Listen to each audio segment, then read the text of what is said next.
Bonjour à tous. Aujourd'hui, nous allons aborder les troubles musculo-squelettiques, encore appelés TMS. Comment les prévenir? Nous sommes donc 4 intervenants, 2 conseillères en prévention santé-travail de la GEMETRA, représentées par Béatrice Bidot et Sandrine Méchéry, Anthony Croza, ergonome au service de l'ACISMT 15, et moi-même, Anne-Laure Coste, infirmière en santé au travail, pareil, dans le service de santé au travail du Cantal. Donc, je vais vous présenter le sommaire. Tout d'abord, je vais vous donner une définition des troubles musculo-squelettiques, leur localisation, leur manifestation et puis quelques chiffres. Ensuite, Béatrice interviendra pour nous présenter les objectifs et les enjeux de la prévention des troubles musculo-squelettiques. Sandrine nous apportera quelques éléments de compréhension sur les facteurs de risque des TMS. Et Anthony nous présentera la démarche de prévention des TMS. Et puis, 2 exemples de démarches de prévention qui ont été menées dans une entreprise de confiserie artisanale et dans une entreprise de bricolage. Alors, les troubles musculo-squelettiques, c'est quoi? Alors, tout d'abord, ce sont des troubles de l'appareil locomoteur pour lesquels l'activité professionnelle peut jouer un rôle dans leur genèse, leur maintien ou leur aggravation. Ils affectent principalement les tissus mous aux périphéries des articulations, c'est-à-dire les muscles, les nerfs, les tendons. Ils proviennent d'un déséquilibre entre les capacités du corps et les contraintes auxquelles il est exposé. Comme vous pouvez le voir sur le schéma, les troubles musculo-squelettiques touchent l'ensemble du corps humain, c'est-à-dire la région cervicale, les membres supérieurs, les membres inférieurs, la région dorsale. En majorité, quand même, ils se situent sur les parties du haut du corps. Alors, une des pathologies les plus fréquemment rencontrées, il y a le syndrome du canal carpien, qui se manifeste par des douleurs qui apparaissent soit au cours de la journée, mais ça peut également apparaître la nuit. Ces douleurs vont atteindre la personne dans les gestes de la vie quotidienne, notamment pour des gestes simples, comme se coiffer, s'habiller, et vont venir perturber son quotidien. Donc, il va être important de les identifier au plus tôt. C'est aussi des pathologies qu'on rencontre fréquemment au niveau de l'épaule.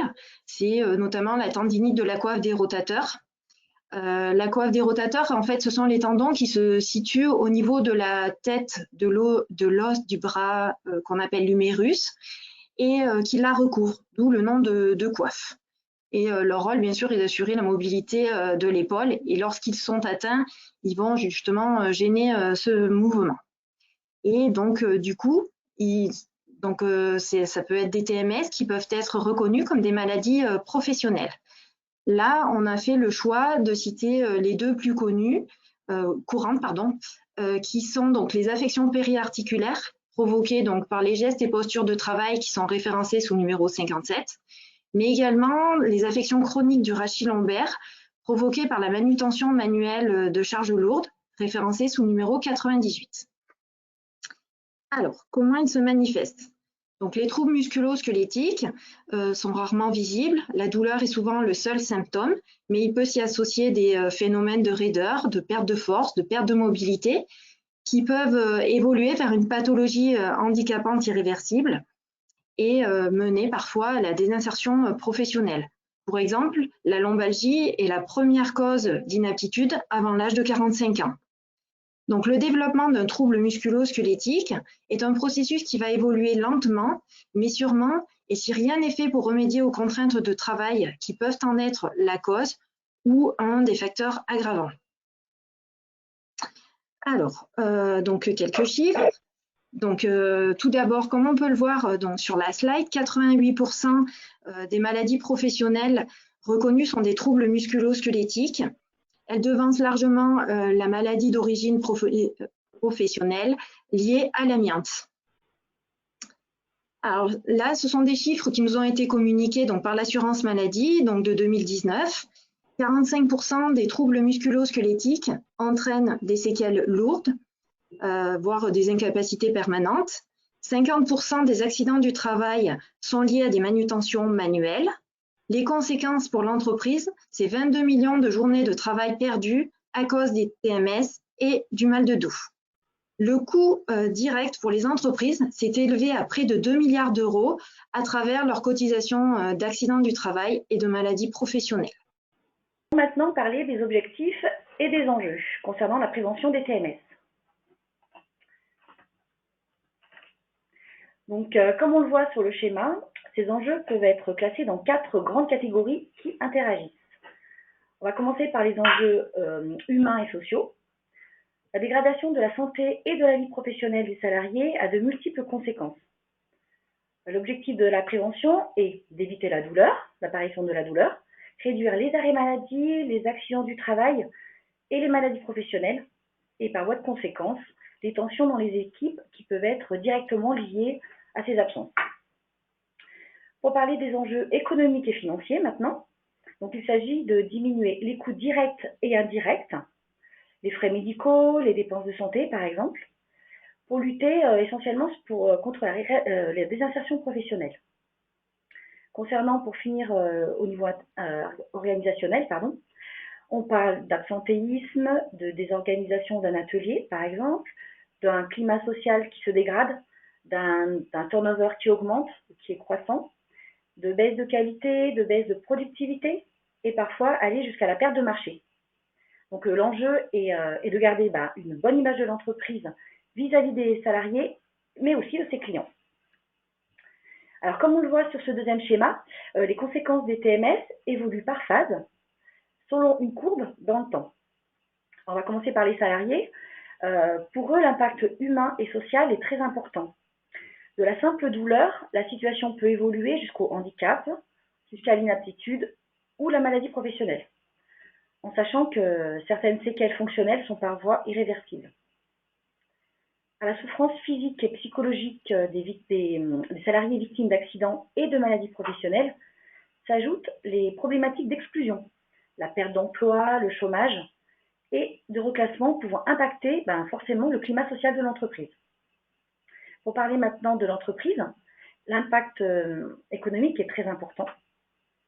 Les coûts financiers sont causés par le remplacement des salariés absents, entraînant la perte de productivité, une perte de qualité dans la production par exemple, une augmentation des délais de fabrication, des délais de livraison. Il faut garder à l'esprit que le coût des accidents du travail et des maladies professionnelles est forfaitaire par secteur d'activité et imputé directement sur le compte employeur de chaque entreprise. Donc on peut dire que l'investissement dans la prévention et l'amélioration des conditions de travail est par conséquent un facteur de performance économique. D'après des études, les TMS sont en constante augmentation et on peut se demander comment cela se fait-il. Les conditions de travail ne sont-elles pas plus favorables de nos jours? Il y a certes de nombreux progrès, comme l'évolution de la technique, le contenu du travail moins physique, etc. Et cependant, cela génère plus de contraintes posturales statiques, plus de répétitivité des gestes, etc. Donc cette augmentation est aussi due au contexte de travail qui a également évolué. Donc, de par la rationalisation des moyens humains et techniques, par la diminution des marges de manœuvre, les temps disponibles, c'est-à-dire le temps disponible, les outils divers, la charge de travail plus ou moins importante, des interruptions, etc. Et tout cela, ce sont des situations de travail que le salarié va devoir subir. Donc le contexte de travail a également évolué par l'intensification des marchés, c'est-à-dire la concurrence accrue, le fait de devoir faire appel à de la sous-traitance, les divers modes d'organisation du travail, etc. Et aussi le contexte de travail a également évolué par le vécu du travail, par le stress, la perte de sens au travail, etc. Et aussi le contexte de travail a également évolué face à des difficultés à trouver un équilibre entre objectifs de travail et moyens disponibles pour atteindre ces objectifs. Par exemple, la qualité empêchée. Donc, nous allons maintenant parler de l'origine des TMS qui sont multifactoriels et on va voir que les facteurs de risque s'imbriquent plus ou moins entre eux. Donc, il y a tout d'abord les facteurs de risque biomécaniques de par la répétitivité des gestes, les postures articulaires contraignantes, c'est-à-dire la sollicitation des membres supérieurs et du rachis, mais aussi ça va être par la manutention manuelle de charges lourdes, des efforts musculaires, donc qu'ils soient statiques et ou dynamiques, mais ça peut être aussi des gestes précis et fins parfois. Donc, et attention, car une fréquence et une durée d'exposition importante, ainsi qu'un rythme de travail soutenu, sont des facteurs aggravants qu'on doit tenir compte dans l'évaluation des risques professionnels. Donc maintenant, il y a aussi les facteurs de risque environnementaux qui peuvent être à l'origine de troubles musculo-squelettiques. Donc ça va être par exemple lors de l'exposition des salariés à des vibrations qui sont soit transmises au corps entier, comme la conduite automobile, la conduite d'engins, d'appareils de levage. Et ça peut être aussi des vibrations qui vont être transmises aux membres supérieurs et aux rachis. Donc par exemple lors de l'utilisation de marteaux-piqueurs. Aussi, ça va être des facteurs environnementaux du type lors d'exposition à une ambiance sonore, donc il peut provenir soit de machines-outils, mais aussi ça peut être une ambiance sonore dans un poste de travail en open space. Et enfin, c'est lors d'exposition à une ambiance thermique froide, par exemple le travail en chambre froide. Donc maintenant, ça peut être aussi les facteurs de risque psychosociaux qui peuvent être à l'origine de troubles musculo-squelettiques. Donc il faut savoir que la tension au travail majore les risques de TMS. Donc selon divers processus pouvant être impliqués, comme une tension musculaire majorée ou une amplification de la perception de la douleur, par exemple. Donc le rapport Golac, qui découle de travaux, définit les RPS en 6 familles. À savoir, donc la première famille, ça va être les exigences du travail. Par exemple, c'est l'intensité du travail, la pression temporelle, la complexité du travail. Ensuite, il va avoir en deuxième famille les exigences émotionnelles, comme la relation au public, la peur au travail, le fait de devoir cacher, feindre ses émotions. En troisième famille, on va parler d'autonomie, de la marge de manœuvre, c'est-à-dire de l'autonomie procédurale, de l'accroissement des compétences, de la participation au changement et bien d'autres. En quatrième famille, on va parler des conflits de valeurs, donc ça va être des conflits éthiques, la qualité empêchée comme je vous en ai parlé tout à l'heure, et ça peut être aussi du sens au travail, etc.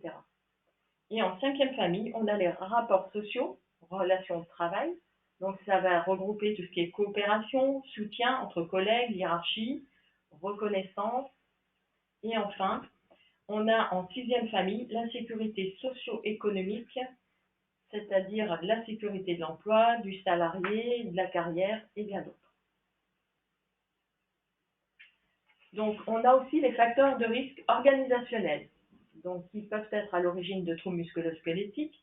Donc, en cas d'impossibilité d'entraide, ça va être aussi dans le cas de la standardisation qui nuit à la variabilité du mouvement. Aussi le fait d'être dépendant au rythme d'une machine. Et aussi, on va s'intéresser à la durée du travail, l'alternance entre les tâches sollicitantes, par exemple. Et enfin, on va parler des facteurs de risque individuels qui sont propres à chaque personne, tels que la différence anthropométrique, par exemple la taille, l'âge et le sexe du salarié, mais aussi les problématiques de santé qu'il peut présenter, une ou plusieurs. On va s'intéresser aussi au salarié, savoir s'il a suivi une formation ou s'il a de l'expérience à son poste de travail. Et enfin, on va s'intéresser au mode de vie, savoir si le salarié a des activités sportives, plusieurs, peu ou pas du tout. Donc nous avons précédemment évoqué les facteurs de risque multifactoriels. Nous allons expliquer les facteurs de risque aux déterminants. En effet, les TMS trouvent principalement leurs origines dans les facteurs biomécaniques, les postures contraignantes, les efforts excessifs, les gestes répétitifs ou les mouvements forcés, par exemple. Ils peuvent également être facilités ou accentués par différents facteurs liés à l'environnement de travail, comme on vient de le voir. Donc, ces facteurs sont écrits au centre du schéma, la sensibilité individuelle ou les facteurs psychosociaux. Il existe une corrélation entre facteurs de risque et déterminants de l'activité.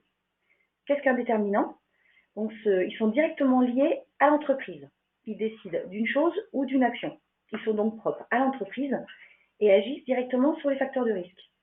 Alors, il s'agit par exemple des outils qui sont mis à disposition des salariés. Sont-ils récents ou pas? Du temps de pause, est-ce qu'ils sont suffisants ou non? De la rémunération, est-ce qu'elle est suffisante ou pas assez suffisante? De l'organisation du travail, des procédures, sont-elles connues par les salariés ou elles changent tout le temps? Des consignes, si elles sont multiples, s'il y a une consigne par poste de travail, par le manque de formation, etc. Comme on le voit au niveau de la périphérie sur la zone bleue. Donc, nous allons maintenant faire une petite synthèse de tout ce que vous avez vu jusqu'à présent. Donc, les troubles musculo-squelettiques, vous l'aurez bien compris, donc c'était des pathologies qui affectent essentiellement les tissus mous. Ces pathologies-là sont liées à différents facteurs de risque, donc d'origine biomécanique, d'origine environnementale, d'origine psychosociale ou des facteurs organisationnels. Et ces facteurs-là, ces facteurs de risque-là, sont liés, eux, à des déterminants. Des déterminants qu'on pourrait classer en différentes familles techniques. On parle d'outils, d'aménagement des postes de travail, de la matière première aussi peut avoir une importance, peut être un déterminant. Des déterminants d'origine organisationnelle, donc le cycle du travail, les procédures mises en place, les rotations au poste de travail, et des déterminants humains, donc plus sur la compétence et la formation des personnes. On ne l'a pas fait figurer sur ce schéma-là, mais on pourrait également rajouter un autre carré dessous qu'on appellerait les déterminants des déterminants, comme par exemple la procédure d'achat du matériel en entreprise peut être un élément qui va conditionner, par exemple, les outils mis à disposition des salariés. Donc, nous allons maintenant voir comment mettons en place une démarche de prévention pour les troubles musculo-squelettiques. Donc, il s'agit d'un problème multifactoriel et donc qui nécessite, on va dire, une démarche de prévention globale. On a décidé d'articuler en 2 points cette partie-là, en fait. On a d'abord voir dans un premier temps sur les leviers sur lesquels on peut agir et dans un deuxième temps, la démarche qu'il est nécessaire de mettre en place justement pour pouvoir identifier les déterminants et mettre en place un plan d'action qui se veut global et surtout qui permette de réduire les troubles musculo-squelettiques. Donc, sur quel levier on peut agir? Donc, un des premiers éléments, c'est la conception et l'adaptation des espaces de travail. Voilà, donc c'est-à-dire déjà prendre en compte toutes les problématiques de santé, de sécurité et plus largement en fait de performance, donc que ce soit la qualité ou la productivité, dès l'achat d'une machine ou dès la construction d'un nouveau bâtiment. Il est nécessaire du coup d'interroger les espaces de travail, de savoir comment vont s'articuler toutes ces interventions-là, que ce soit les interventions de maintenance, de nettoyage, l'implantation de ma machine dans le process en fait, et tous ces éléments-là vont configurer les situations de travail futures et vont permettre de prévenir les troubles musculo-squelettiques. Un autre élément, c'est d'intégrer les facteurs humains dans le choix des équipements de travail. Quand on dit intégrer les facteurs humains, c'est par exemple, on va acheter une nouvelle machine, il va falloir l'alimenter. Comment va se passer l'alimentation de cette machine-là? Est-ce que mes salariés vont devoir lever les bras, par exemple, pour alimenter la machine, ou est-ce que l'alimentation se fait à hauteur? S'il y a des déchets à évacuer, comment vont être évacués les déchets? Où est-ce que je vais positionner cette machine dans mon process? Tous ces éléments-là doivent être interrogés directement dans le choix des équipements afin d'avoir, on va dire, un outil de travail qui soit adapté aux contraintes de la situation et à la tâche. Un autre levier qu'on peut avoir, c'est l'organisation de la production. C'est-à-dire, on peut agir sur les flux, les process ou les procédures qui sont mises en place pour justement donner de l'autonomie et des marges de manœuvre aux salariés, leur offrir si possible des temps de récupération et agir aussi sur le contenu du travail. On verra tout à l'heure sur les exemples, il y a certaines tâches des fois qui nécessitent de faire des arbitrages et les salariés ont des fois l'impression de faire le sentiment de faire un travail inutile, ce qui peut contribuer dans l'apparition de troubles musculo-squelettiques. Un autre levier d'action qu'on a, c'est l'organisation du travail, c'est-à-dire comment est répartie la charge. Est-ce que mon organisation peut permettre de favoriser l'entraide? Voilà, sur deux postes de travail, si on a des salariés qui ne peuvent pas s'absenter, que je suis confronté à une situation problématique et que je ne peux pas faire appel à un de mes collègues, ça peut générer du coup des situations à la fois de débordement, de stress, qui favorisent, on va dire, l'apparition de troubles musculo-squelettiques. Un autre point, le management. Est-ce que les salariés du coup sont impliqués dans les décisions d'un changement d'outil, dans les décisions de l'entreprise sur, on va dire, des situations, des changements qui vont les concerner directement. Voilà, le fait de donner des signes de reconnaissance est également un élément positif qui permet de prévenir aussi bien les risques psychosociaux que les troubles musculo-squelettiques. La gestion des ressources humaines, donc la prise en compte du dialogue social à l'entreprise, la gestion des compétences et des carrières, et un des derniers éléments sur lesquels on peut agir, la formation et l'expérience des salariés. souvent, on constate, quand on analyse, on va dire, les situations de travail, que les salariés développent des savoir-faire de prudence. Enfin, certains salariés développent des savoir-faire de prudence qui gardent pour eux parce qu'il n'y a pas d'espace d'échange entre salariés. Et ces savoir-faire-là, en fait, mériteraient des fois d'être, on va dire, diffusés à un large public. Et donc, du coup, il faut créer des espaces pour pouvoir justement permettre à ces salariés-là d'échanger. Et donc, ça questionne aussi l'adaptation des nouveaux salariés sur les postes de travail, c'est-à-dire comment sont accueillis les nouveaux, que ce soit les intérimaires, les CDI ou les CDD.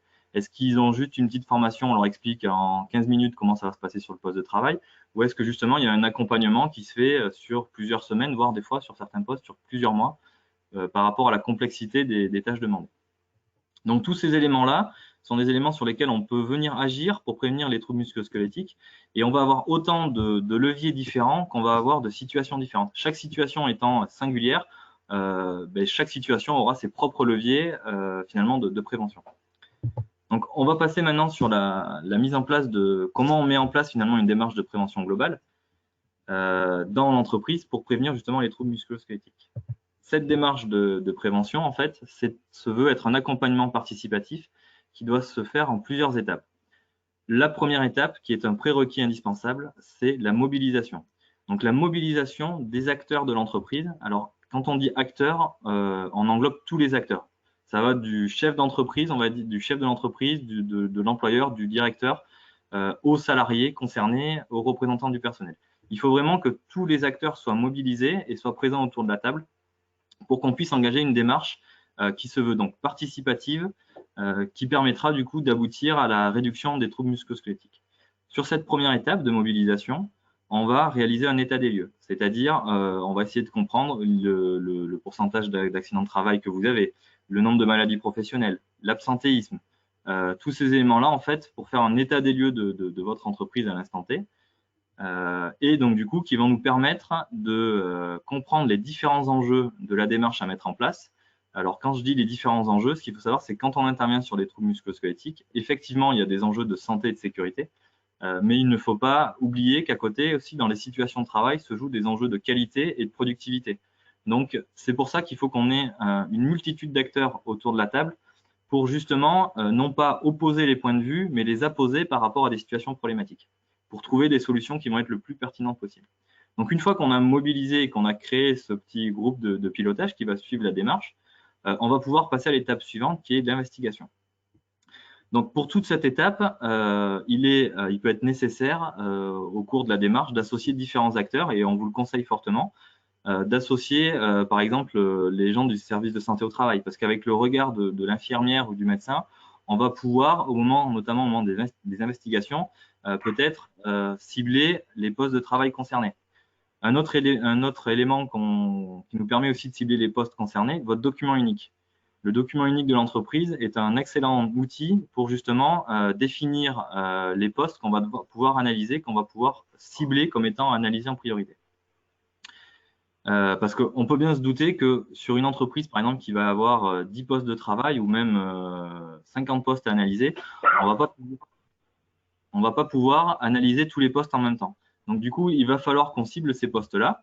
Donc, c'est pour ça que le document unique est un outil qui permet justement de cibler ça. On a également un outil de l'INRS qu'on évoquera tout à l'heure, qui est la grille d'identification de la charge physique de travail. Cet outil-là permet aussi de cibler différents postes de travail. Une fois qu'on a ciblé ces postes-là, on va pouvoir passer à l'étape d'après, qui est le diagnostic des situations de travail. Et là, on va s'attarder en fait à observer ce qu'on appelle en ergonomie le travail réel. Alors, j'insiste bien sur ce terme-là, en fait, travail réel, qui vient un petit peu en opposition au travail prescrit, c'est-à-dire le travail réel, c'est tel qu'il est fait réellement et non pas tel qu'il devrait se faire, parce qu'on a toujours des écarts en fait entre le travail prescrit tel qu'il devrait se faire et comment il se fait réellement. Et ces écarts-là, en fait, sont liés à des variabilités qui peuvent être des variabilités de matières premières, par exemple. Et ces variabilités-là, en fait, ces écarts-là provoquent des situations qu'on n'a souvent pas anticipées. Et c'est dans ces situations-là, du coup, que se jouent des enjeux de santé, de sécurité, de qualité et de productivité. Donc, une fois qu'on a fait ce diagnostic des situations de travail, via des observations, on va pouvoir, du coup, mettre en lumière des troubles musculo-squelettiques, les relier à des facteurs de risque et qu'on va pouvoir, eux, relier à des déterminants.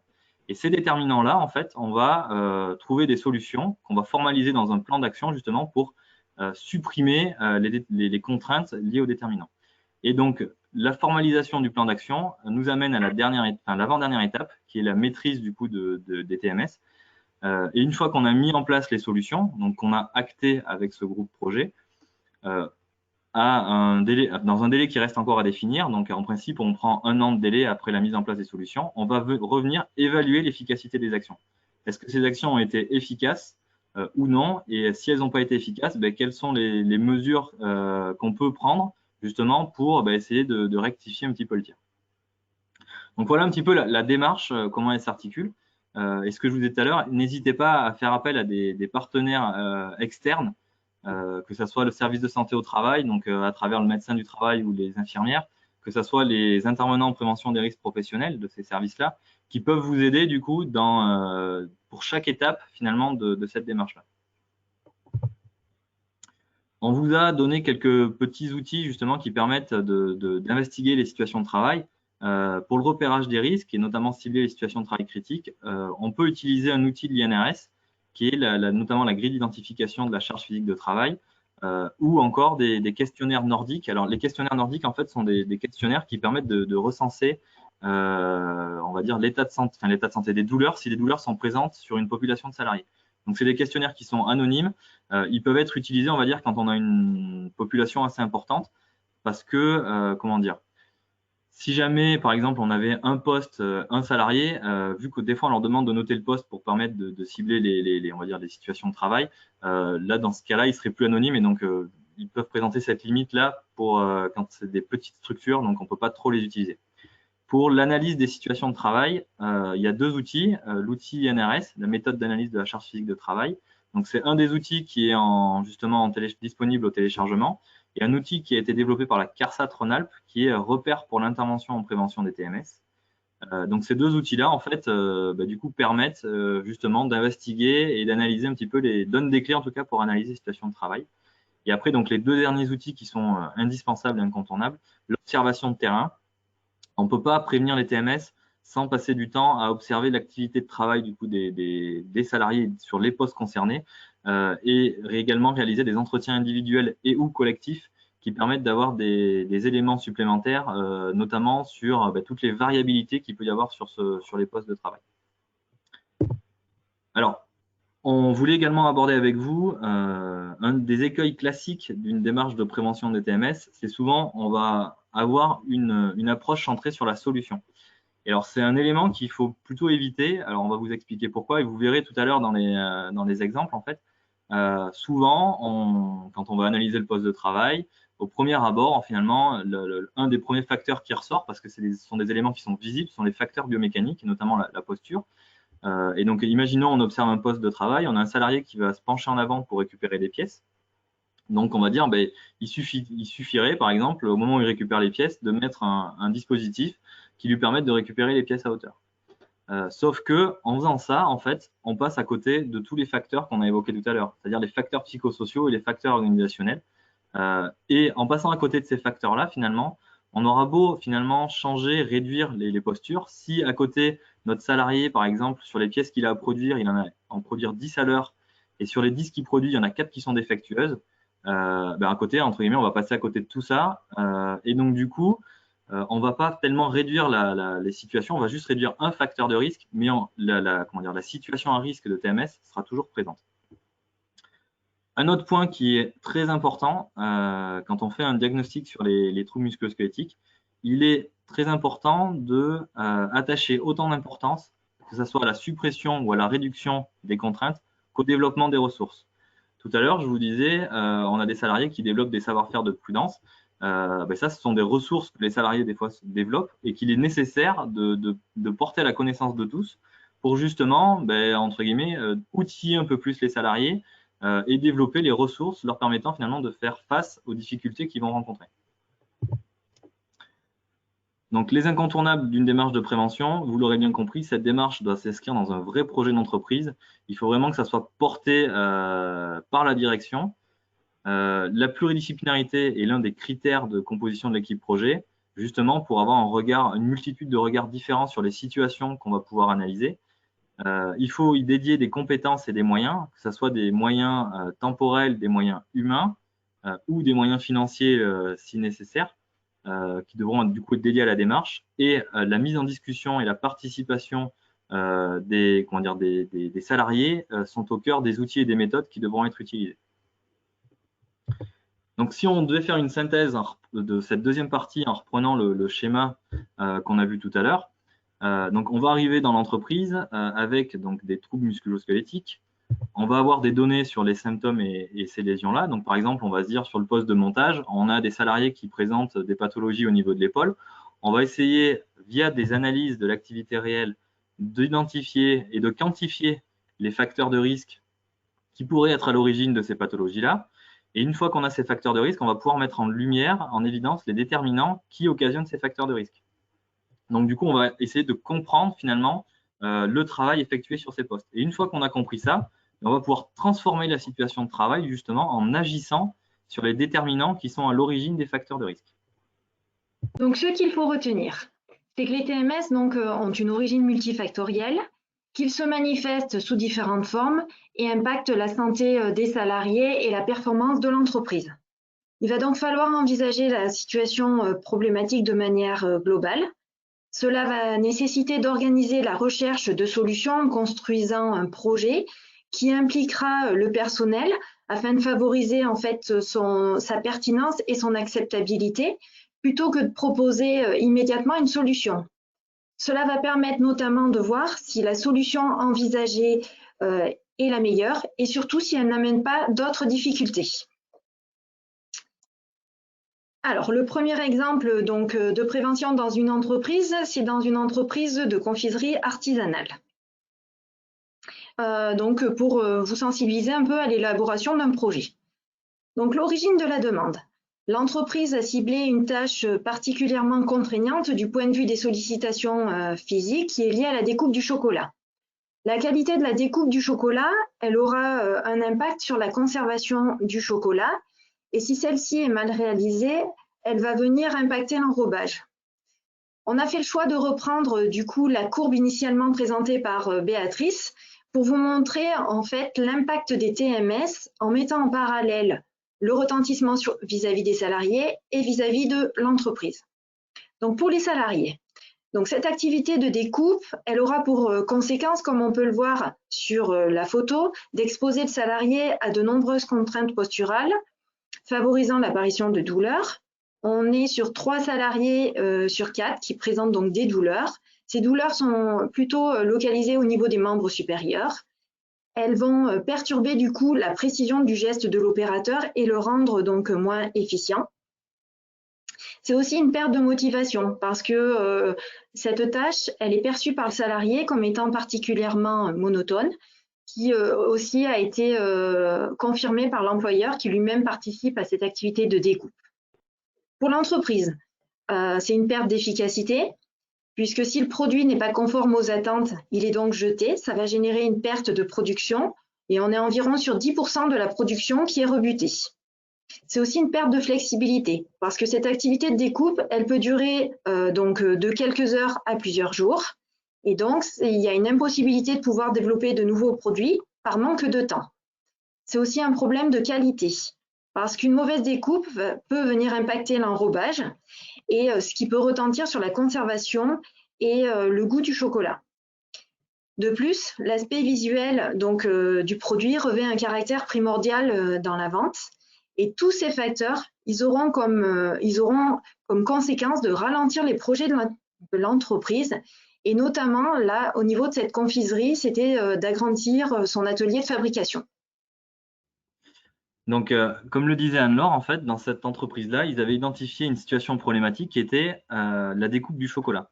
En fait, quand on est arrivé, la première chose dont on s'est rendu compte, c'est que l'outil qui était utilisé n'était pas adapté aux exigences de la tâche. C'est-à-dire qu'on avait 2 exigences au niveau de cette tâche, une exigence liée à la qualité et une exigence liée à la productivité. Et l'outil utilisé en fait par les salariés, donc c'était une guitare, en fait, ça s'appelle une guitare. Donc c'est un outil qu'on va venir positionner sur le chocolat et il faut appuyer sur cet outil-là en fait pour justement casser les chocolats et les découper en petits carrés.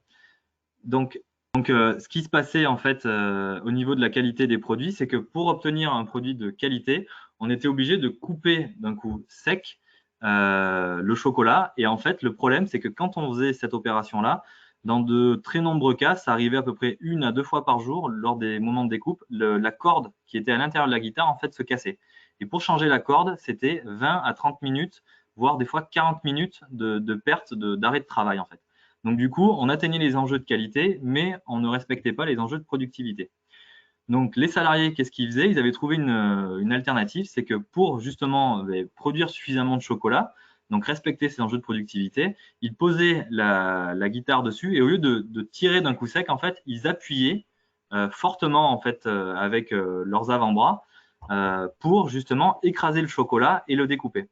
Sauf qu'en faisant ça, ils respectaient les enjeux de productivité, mais le problème, c'est qu'ils détérioraient en fait la qualité du chocolat. À certains moments, ils étaient obligés de jeter environ 5 à 10% de leur production. Donc, l'analyse de ce poste-là, au-delà de cette, on va dire, de cet outil, on a également pu mettre en évidence d'autres déterminants, notamment au niveau du stockage des moules, qui n'étaient pas spécialement optimisés. Et on avait également des stocks de produits finis qui étaient en sous-capacité par rapport à la capacité de production de l'entreprise. Et alors, tous ces déterminants-là, en fait, pour cette même situation de découpe de chocolat, amenaient différentes contraintes, donc à la fois des postures contraignantes qui occasionnaient des douleurs au niveau des membres supérieurs, donc des pertes de temps dans la recherche des moules, parce que, comme je vous disais, le stockage des moules n'était pas spécialement optimisé, et donc les salariés s'absentaient de leur poste de travail pour aller chercher les moules. Et alors, du coup, je ne sais pas s'il y a des pâtissiers parmi vous, mais le chocolat, en fait, est un produit assez difficile à travailler. Il y a des températures à respecter. Et donc, plus ils s'éloignaient finalement de leur poste de travail, plus de temps ils mettaient à chercher les moules, il y avait un certain stress qui se créait parce qu'ils savaient très bien que plus ils allaient passer de temps à chercher une moule, à certains moments, ils allaient dépasser les températures. Et donc, du coup, il y a une partie du chocolat qui allait être, entre guillemets, perdue, où vous allez devoir recommencer certaines étapes. La casse du fil qui occasionnait donc une perte de temps, la mauvaise découpe du chocolat qui occasionnait donc la qualité empêchée. Ils étaient énormément attachés à faire des chocolats, on va dire une découpe très nette pour avoir des chocolats en fait parfaits, d'un visuel parfait. Et donc ces défauts qualité en fait entraînaient chez eux ce sentiment de qualité empêchée. Et les chocolats qui étaient stockés à l'extérieur de la chambre de stockage, pareil, certains chocolats en fait ils se détérioraient rapidement suivant le type de chocolat. Et donc, les produits qui avaient été, on va dire, créés étaient obligés d'être jetés, mis au rebut. Et donc là, les salariés nous faisaient remonter vraiment un sentiment de faire un travail inutile. Ça les minait réellement, justement, de jeter toute cette matière première. Donc, du coup, sur quoi on a pu agir? On a essayé déjà des pistes techniques, notamment dans l'acquisition d'une machine de découpe qui a permis de répondre aux deux enjeux de la situation de travail, que ce soit des enjeux de qualité et de productivité. Donc aujourd'hui, ils ont une machine qui leur permet de faire de la découpe très nette et de gagner énormément de productivité. Ils la programment et après ils s'en vont et en fait la machine leur découpe tout. Ils ont juste à revenir. Donc ça leur laisse plus de temps pour faire tout un tas de tâches et notamment surveiller les températures du chocolat. On est également passé par l'acquisition de chariots de transport supplémentaires pour limiter des ports de charge et certaines postures contraignantes.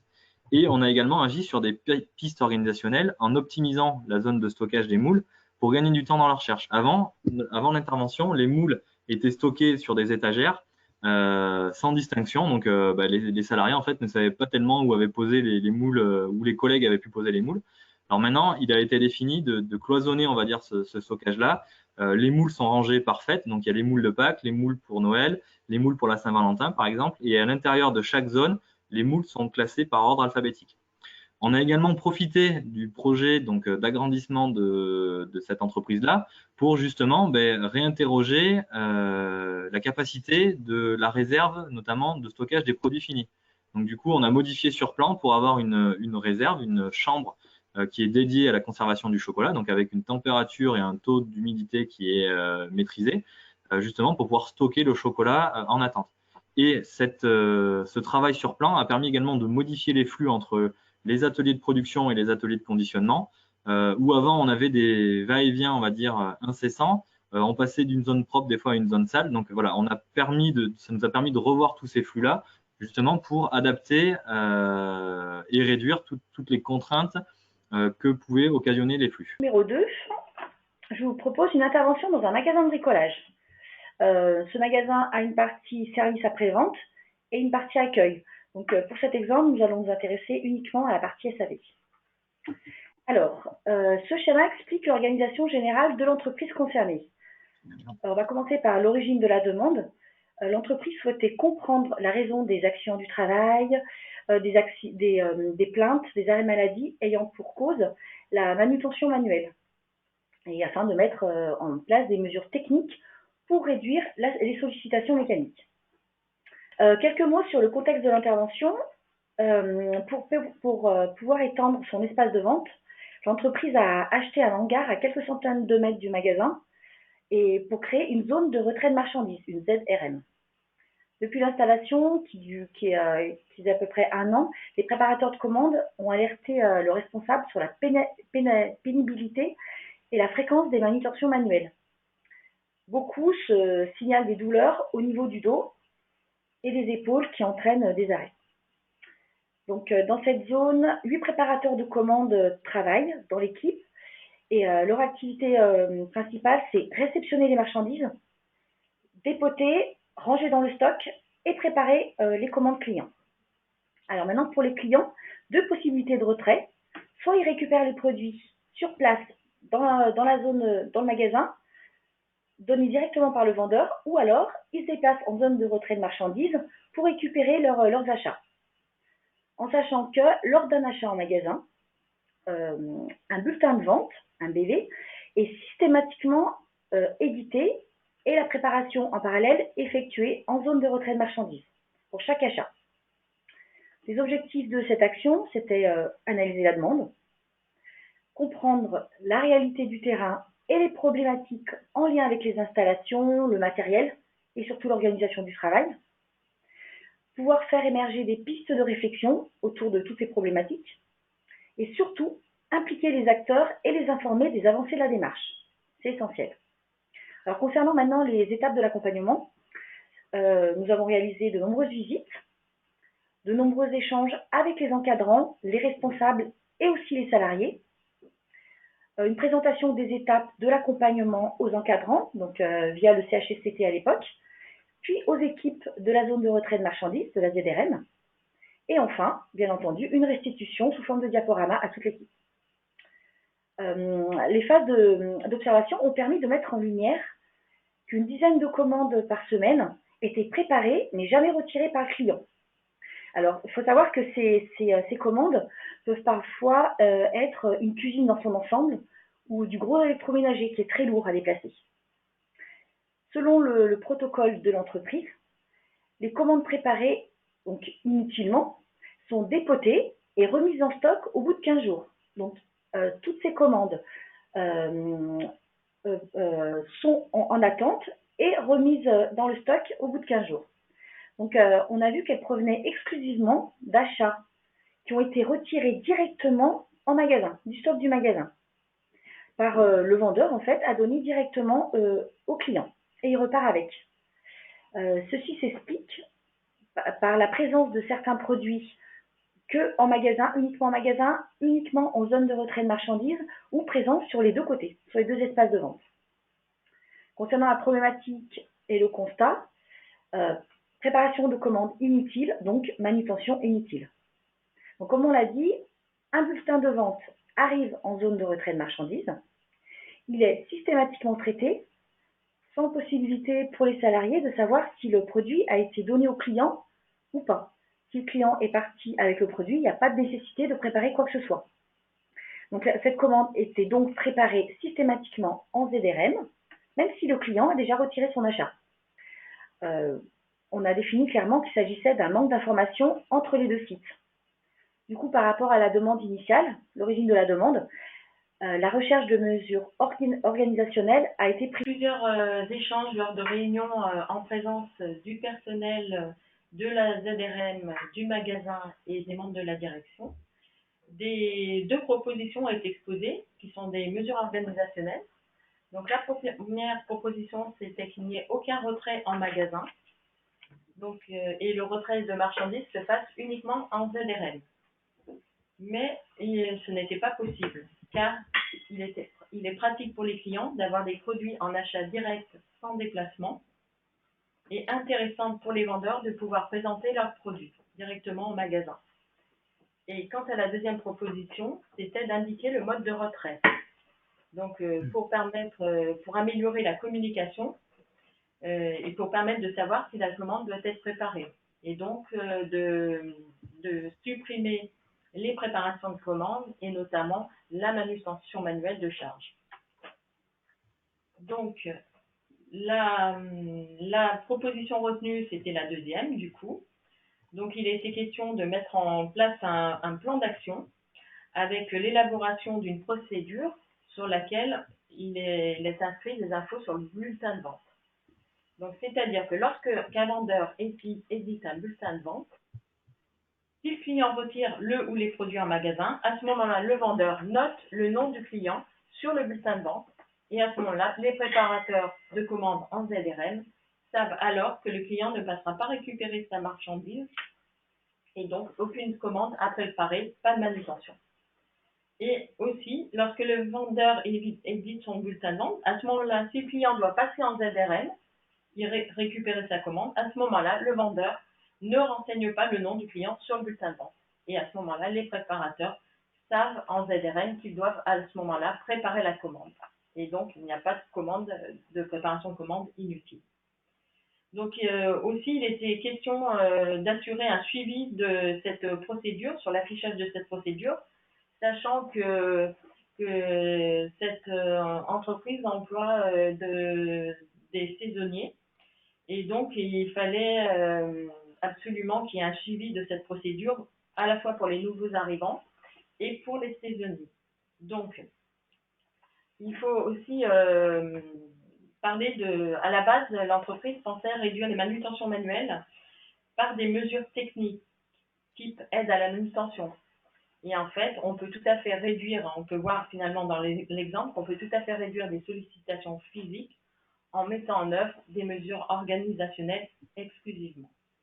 Voilà, donc maintenant, je laisse la main à mon collègue. Vous pouvez prendre contact avec, pour toute question qui pourrait être relative à la santé au travail, mais en règle générale, pour tout ce qui est prévention des risques, n'hésitez pas à demander conseil à votre médecin du travail ou même aux membres de son équipe pluridisciplinaire qui peuvent vous aider du coup dans l'accompagnement et dans la mise en place de ces démarches-là, vous faire profiter de leur retour d'expérience à eux pour mettre en place justement ces démarches de prévention de TMS, car comme vous avez pu le comprendre, en fait, autant on va avoir de situations de travail qui vont être différentes, autant les leviers d'action vont être aussi différents. Donc, du coup, chaque situation étant singulière, il faudra analyser chaque situation justement pour trouver les déterminants et les moyens d'action à mettre en œuvre. Donc, il ne faut vraiment pas hésiter à demander conseil à votre médecin du travail. Si vous voulez aller plus loin, on vous a mis les éléments de bibliographie qui nous ont permis de construire ce webinaire-là. Donc, vous avez le site de l'NRS qui